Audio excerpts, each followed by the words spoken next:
So to create a word cloud, we're going to be on Wordle .net. It's really easy to use Wordle. You just have to have Flash plugins, which I downloaded so I can use this.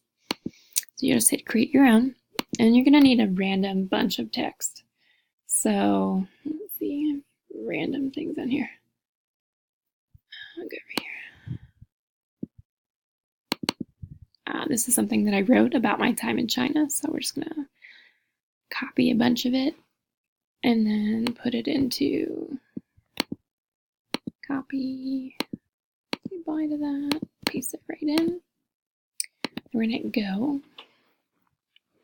Once you hit go, as long as all your plugins are working,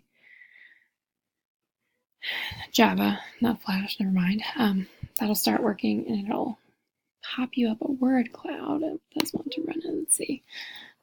I haven't used it since the other day. Oh, and there we go. So, as you can see, the words that are bigger are the words that were used more. The word day, mother, English, teaching, China, decided, graduate, new, I use that word a lot, experience.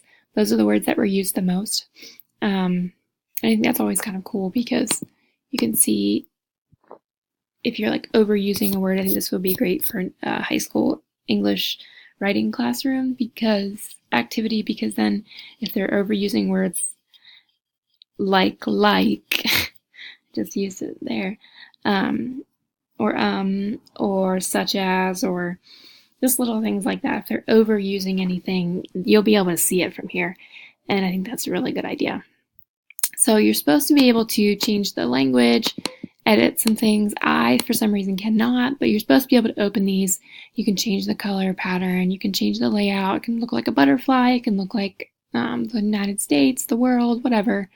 You change the font, but you can also just do randomize, and it'll change all that for you. You don't have to actually touch anything, which this is the only button that actually works on here for me. So, and you're supposed to be able to save them.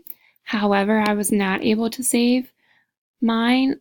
What I had to do was use my Mac and take a screenshot. So I just did this guy, went up here and screenshotted the words into a picture. Just like that. But this is a great tool, I think, especially for English, because again, you can see which words you're using the most of, and sometimes students use the words like so too much when they're writing, and it's not good. So this would be a great example of how to catch that and try to help them with that. Okay, thank you. It's very easy to use Wordle.